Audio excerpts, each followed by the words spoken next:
Good afternoon. कसे आहात माझ्या विद्यार्थ्यांनो? आज आपण एक कविता शिकणार आहोत. मग मला सांगा, तुम्हाला बागेत खेळायला आवडते का? मग बागेत तुम्ही काय काय करता? बरोबर, घसरगुंडी, लपंडाव, सीसॉ आणि झोपाळा. झोपाळ्यावर तर सगळ्यांनाच बसायला आवडतं, अगदी लहानांपासून ते मोठ्यांपर्यंत. तर आज आपण असंच एक लहान मुलगा झोपाळ्यावर बसून काय गंमत करणार आहे ते बघूया. सर्वात प्रथम मी कविता वाचून दाखवते, त्यानंतर त्याचं वर्णन करते. सुताचा दोर झाडाला टांगला, बाळूचा झोका तयार झाला. झोक्यावर बाळू घेतो झूल, क्षणात वाऱ्याला देतो हूल. बाळूचा झोका मागे पुढे, बाळूच्या अंगावर फुलांचे सडे. बाळूला झोका देते ताई, दुरून बघतात बाबा आई. झोक्यावर बाळू दिसतो कसा, निळ्या आभाळी चांदोबा जसा. बघा किती सुंदर कविता आहे, त्याचं वर्णनही तितकंच सुंदर असणार आहे. तर मग सुताचा दोर झाडाला टांगला, बाळूचा झोका तयार झाला. आता सुताचा दोर म्हणजे काय?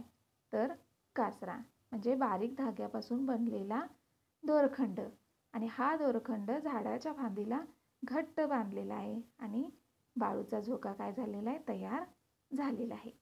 झोक्यावर बाळू घेतो झूल, क्षणात वाऱ्याला देतो हूल.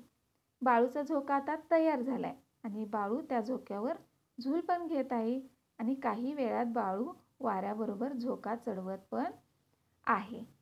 बाळूचा झोका मागे पुढे, बाळूच्या अंगावर फुलांचे सडे.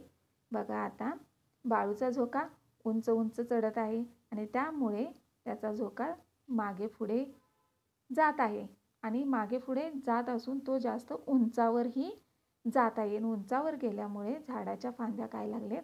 हालायला लागलेत आणि त्या झाडाला असणारी फुलं जी आहेत ती बाळूच्या अंगावर पडताना दिसत आहे. बाळूच्या अंगावर फुलांचा वर्षाव होत असताना आपल्याला काय होत आहे? दिसत आहे. बाळूला झोका देते ताई, दुरून बघतात बाबा आई. बाळूला झोका कोण देत आहे? तर ताई देत आहे. आणि त्या दोघांची गंमत कोण पाहत आहे? तर आई बाबा आपल्याला पाहताना दिसत आहे. झोक्यावर बाळू दिसतो कसा, निळ्या आभाळी चांदोबा जसा. बघा विद्यार्थ्यांनो, आपण एखाद्या व्यक्तीला झोका देतो. झोका घेताना असं वाटतं की झोपाळा जणू आकाशाजवळ पोचलाय असा आपल्याला काय होतो? भास होतो आणि एकदम असं प्रसन्न वाटतं. एक वेगळीच फिलिंग त्यावेळी आपल्याला वाटत असते.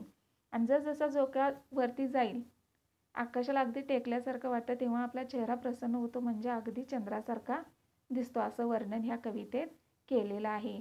आकाशात जसा चंद्र दिसतो तसा बाळूसुद्धा आपल्याला काय होतो? चंद्रासारखा दिसतो. असे वर्णन या कवितेत केलेलं आहे. थोडक्यात सांगायचं म्हणजे काय की या कवितेत झाडाला झोका बांधून खेळणाऱ्या मुलाचे वर्णन केलेले आहे. या कवितेत काय केलेलं आहे? झोका बांधून खेळणाऱ्या मुलाचे वर्णन केले आहे. म्हणजेच बाळूचा झोका काय करत आहे? वाऱ्याशी स्पर्धा करताना आपल्याला दिसत आहे. आणि उंच झोका घेताना बाळूच्या अंगावर काय पडताना दिसतात? बघा, फुले पडताना दिसतात. आणि बाळूची ताई त्याला झोका देत असताना आपल्याला दिसते. उंचावर जाणाऱ्या झोक्यावर बसलेला बाळू कसा दिसतोय? अगदी चंद्राप्रमाणे सुंदर दिसत आहे.